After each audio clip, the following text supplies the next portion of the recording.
Hey guys, for the first part of this tutorial, all you'll need is a smartphone and any kind of headphones with a volume up button. And while you go get that, I'm gonna cue the intro.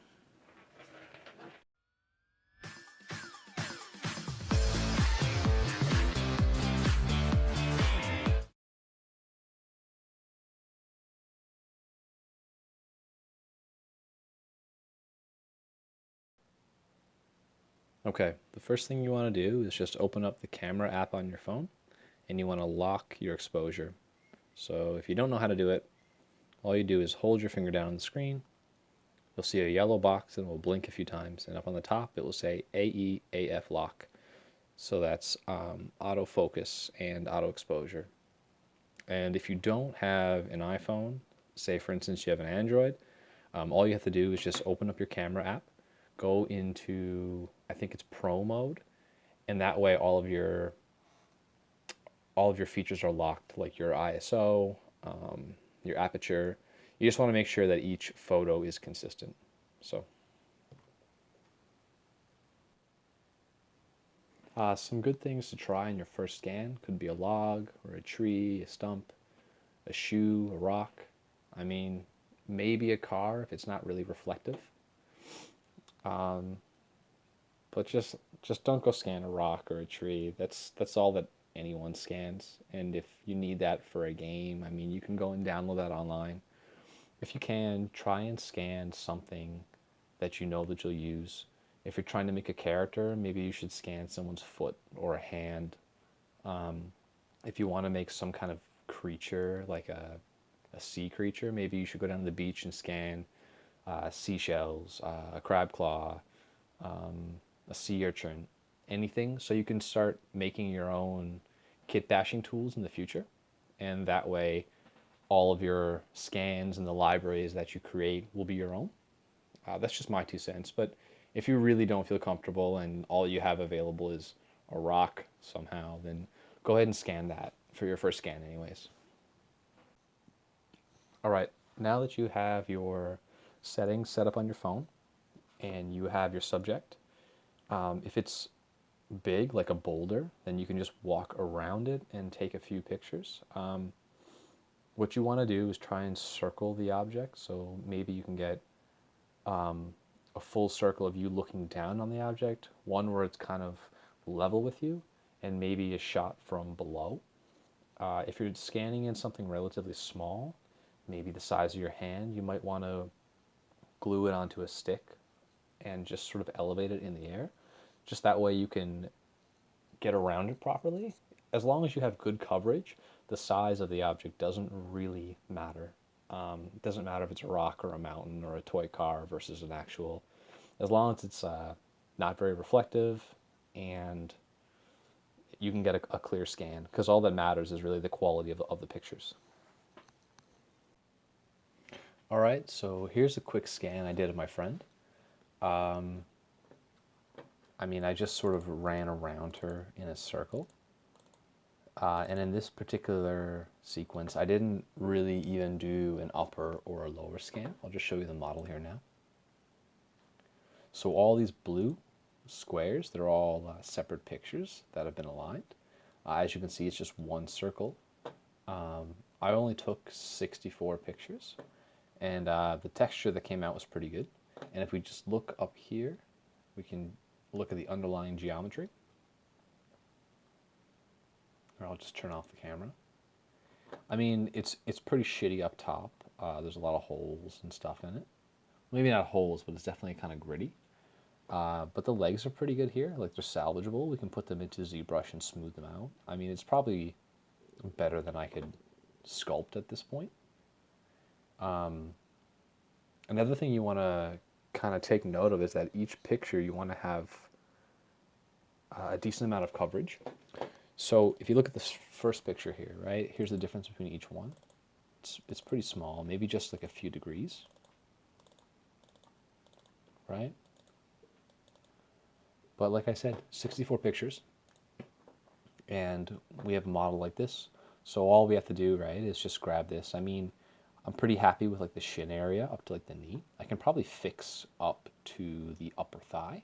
And I'd probably just go into ZBrush, mask this out right here, smooth all this down, fix it up, kind of retain some of the texture qualities because I think that they look pretty good, and then just chop off the rest. Yeah, so that's what we'll do next, or I'll just look at a few more pictures.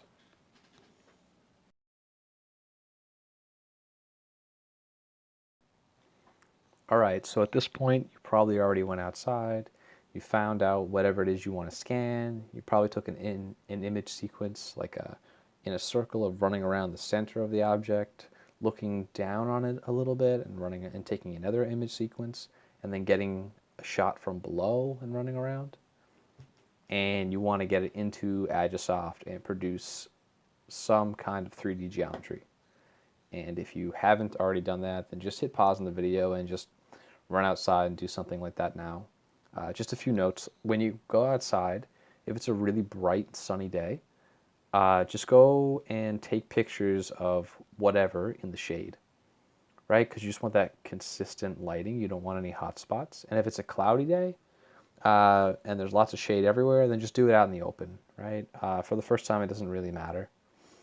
But anyways, you have your image sequence now, and you want to get it into Agisoft, and you want to make something. So I just have my old file left open, and we're just gonna make a new chunk and this is probably what yours will look like right now. You just have nothing in there and just have a chunk, right? So at this point, all you do is right-click on the chunk. Yours will say chunk 1. Say add photos, right? And these are actually the same photos that I just took. So click the first one, scroll down, shift, and then click the last one and say open. Right? And they'll all load up in here. As you can see, there is 193. I mean, I chopped out most of these photos. I originally did what I told you guys to do the upper, the mid, and the lower, but it didn't give me any more quality. Sometimes one loop around is enough, but it's hard to know until you process it. But anyways, I'll go back to the first one, right? And I'll just pretend like we're back at the first stage. So, and right now I have a point cloud, a dense cloud, I have everything, right? But what you'll have initially, would just look like this. So what you'll do is click on workflow, click on align photos, and what I set mine to, I set the accuracy to high. The pair selection, I set it to generic. To be completely honest, I'm not exactly sure of the difference between each one, but I just leave mine on generic and it seems to work fine. Under the advanced features, yours might have a 40,000 and a 1,000, I think. That's the default anyways. What I do is I just click on each one and add a 0. And it seems to give me great results, right? So then from this point on, I just hit OK. This part can take a really long time depending on how fast your computer is. So I usually just click this and go get a coffee, walk away. I mean, sometimes it can take like a few hours, but my machine isn't great. So I'm going to cancel this for now. Right? And when that's done, I'll show you what you'll have now. You'll have something that looks like this. Right? This is just a point cloud. You can see it captured a lot of the environment around it. Right? I got like the legs here, some stairs back here, some bricks, whatever. This little box here, you can modify how big or small it is up here. Right? This is basically determines what your computer will further process. Right? So, I mean, I have the stool, I have whatever. And you can see from my final image, actually, that's all that I processed. I didn't process the steps. I didn't do all this stuff. But if you really want it to process as fast as possible and all this crap here is irrelevant, I wouldn't even bother with the box. I just turn it off. Right, I go back to this one here. And you can grab this this one here, the freeform selection. Just grab all these dots, right, and do this. And just delete them all. Right, because you don't need them unless you want the steps or whatever. But all I wanted here was like a human figure that I can piece together later on, maybe put it into a game, right? Click on this one here, and I think you should be able to rotate it. Yeah, so you can see all the stuff here. So I would just select around it, right? Just go about deleting them all. Just focus on the ones that are inside this little box here, because all this other stuff, it's not even going to render. But I mean, this changes from each selection, right? Like, I don't know how the computer is going to determine how big this box is. I mean, it might have thought that the steps were really relevant, and this box could have been this big, right? All the way around. But all the same, any points that you don't need, just get rid of them. Well, too much there. Just get rid of them, right? And that way, in the next step, when you build the dense cloud, it will process a lot faster. But if time isn't an issue or you're going to work, just it doesn't matter. Just hit the next thing and go on. So anyways, you have this here now. So click on workflow, build dense cloud, right? I set the quality to high again. And then under advanced, I just have the depth filtering set on aggressive. And then I just hit OK. I'm going to cancel it again because I already have mine done. But you'll let that go through. And then you'll end up with something that I should have here. I think because I messed around with all the points, I've lost all my future things here. Yeah, I've lost my future dense cloud. So I'm just going to quickly load up the previous file that I had, and I'll start from the dense cloud. Alright, so at this point, you should have something like this, just a bunch of dots everywhere. Hopefully you have a lot of them around whatever you intended on scanning. This is looking pretty good right now. The next step is you want to generate a dense point cloud. So all you have to do for that is click on Workflow, Build Dense Cloud. And the settings that I have are right here. I just set the quality to high and depth filtering to aggressive. I find that the difference between medium and high is pretty substantial. But when I set it to ultra high, it just takes infinitely longer, and I don't really even get much out of it sometimes. So high works for me. If your computer is a little slower, maybe medium, but I wouldn't try and cut too many corners here. And then just hit OK, and then just like let it process. I tried recording this a few times actually, and every time I hit OK, it seems to mess up my previous dense cloud. So you guys just hit OK, let it process, and you should wind up with something like this, right? So it got rid of a lot of the extra points there, and it's starting to look a little more solid. I haven't got mine set up to rotate very well, but I mean, I can see it well enough. At this point, you just want to keep the workflow going. So go right back into workflow and go into build mesh. Okay? These are just the settings here that I use. I think you can do a sparse, oh, this is your source data. Yeah, the face count. Low, medium, high.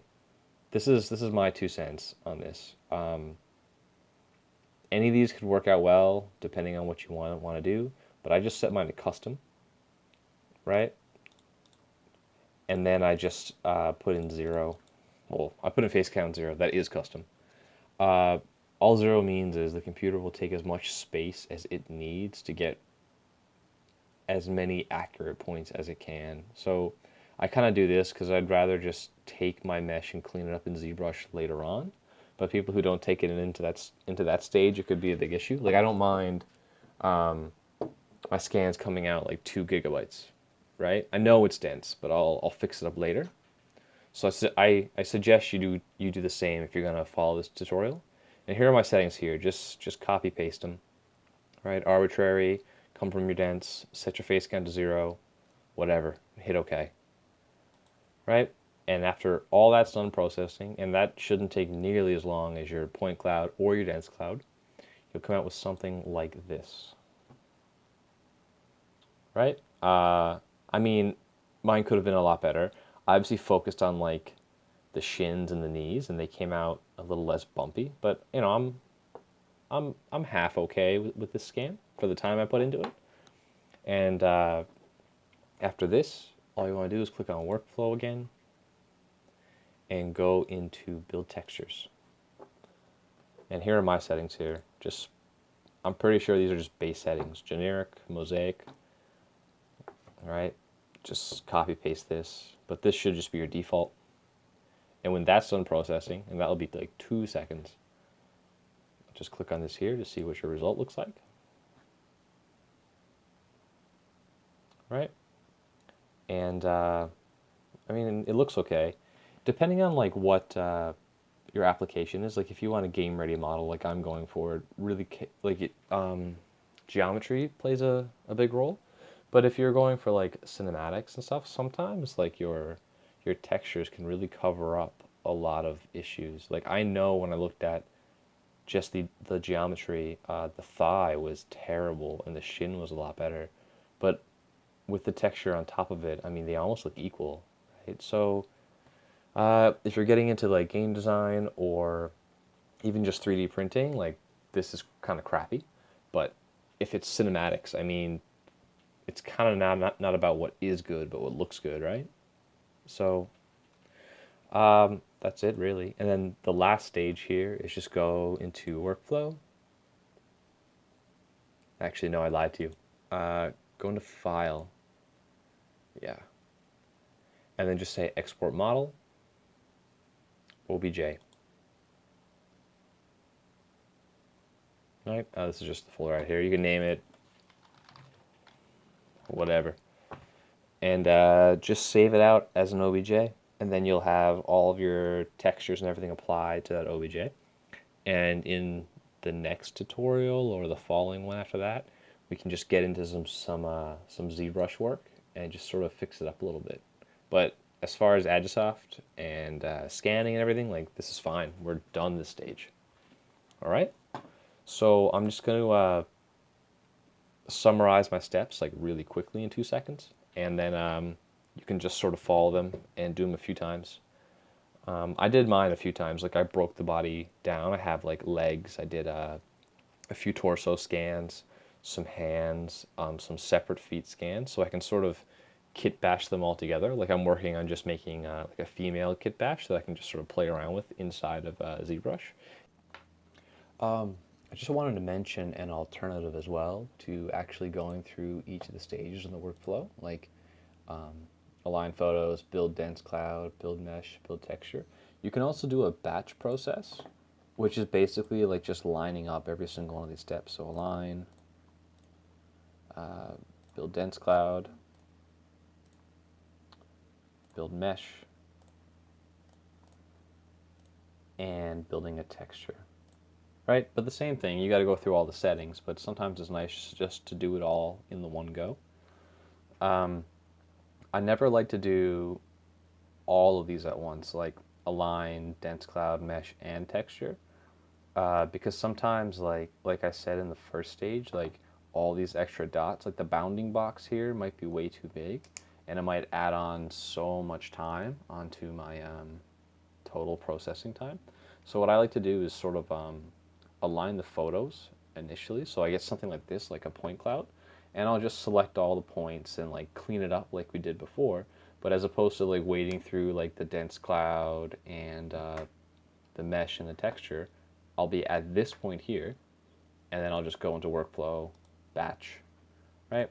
And I'll just sort of remove that. And the same thing, like the dense cloud, I just set the quality to high, that's fine.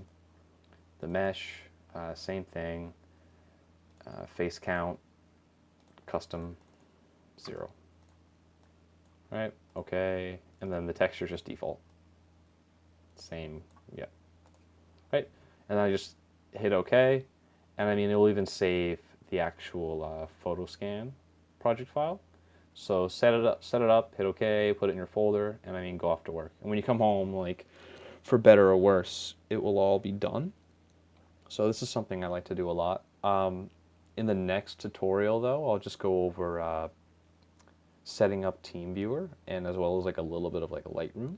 So TeamViewer is just like a remote desktop access. So sometimes what I'll do is just sort of align my photos in the morning, and then if I'm out like working or at school or whatever else, I'll just check my phone like a few hours later, and I'll open up my desktop from from my cell phone and just sort of hit OK to hit the next stage. Or if I'm gone camping or whatever, sometimes every day I'll just process a new batch. So that way I don't actually have to be around the house. It's just pretty useful in streamlining your workflow. Alright guys, I think I'm going to call it there for this tutorial, and I'll see you in the next one.